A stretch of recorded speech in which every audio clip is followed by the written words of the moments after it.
Viena no mūsu stāstu varonēm studē Mākslas akadēmijā.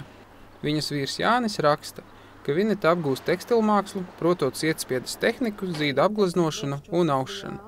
Man šķiet, ka es zinu, kas ir tekstilmāksla un zīda apgleznošana, bet kas ir sietspiedes tehnika?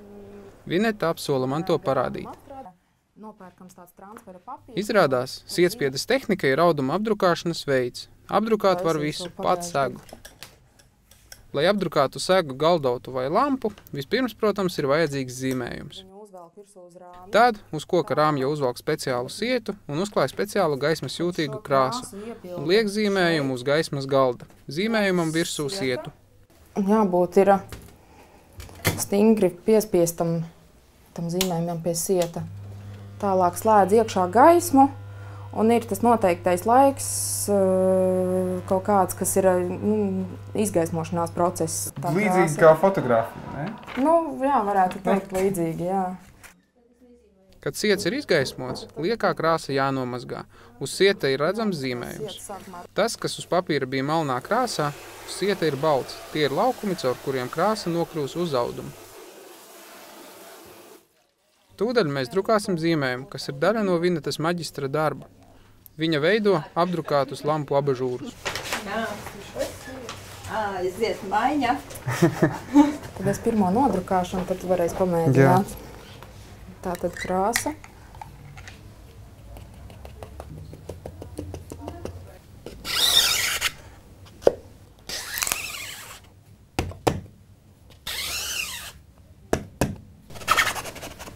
Visu krāsu liek atpakaļ.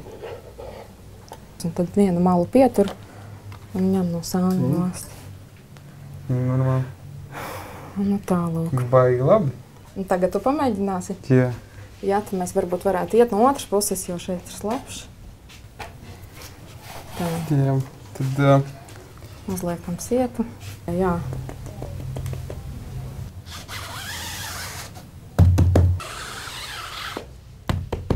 Ceļ gaisā. Sanāca? Jā. Labi nodrukāts viss, nekur nekādi balti pletīši nav, viss perfekti. Tad, lūk, šis ir tas dators, kurš tu esi godam, kur ir nopelnījusi. Liels paldies par to, ka tu man iemācīji sietspiedes tehniku. Es noteikti mājās arī kaut ko tādu pamēģināšu, ja kas es tev rakstīšu e-pastu, ja man nesanāks. Vineta prot strādāt ar datoru, taču varbūt ir kāda datorprasme, ko viņa ar manu palīdzību vēlētos apgūt. Lieta, ko es ļoti slikti vai praktiski vispār nepārzinu, tas ir PowerPointā prezentācijas taisīt. Tas tev tiešām lieta noderētu, es domāju, prezentējot maģistra darbu. Jā. PowerPoint ir programma, ar kuras palīdzību ērti un ātri var sagatavot, piemēram, uzskatāmus uzstāšanās materiālus. Lai padarītu stāstījumu auditorijai vieglāk uztvaramu un saprotamu, PowerPoint prezentācijā var ievietot, piemēram, galvenās uzstāšanās tēzes. Tekstu var ilustrēt ar schēmām, attēliem, video vai pat skaņas efektiem.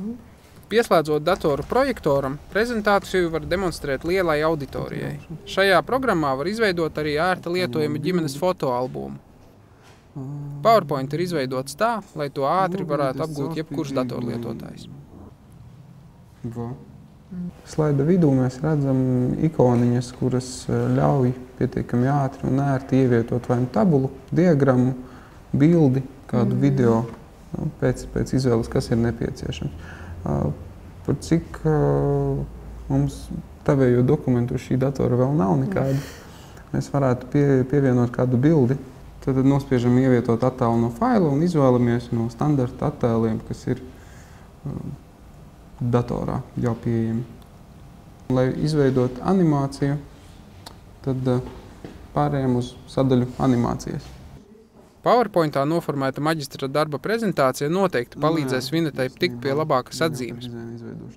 Ja tomēr ir vēl kaut kas neskaidrs, gribas kaut ko apgūt vairāk, mājaslapā pieslēdzies Latvija.lv, ir izveidota sadaļa Mācies pats, kur viņi būs atrodami. Sadaļā Mācies pats ik viens var atrast sev noderīgu informāciju, jo tā paredzēta cilvēkiem ar dažādiem zināšanu līmeņiem.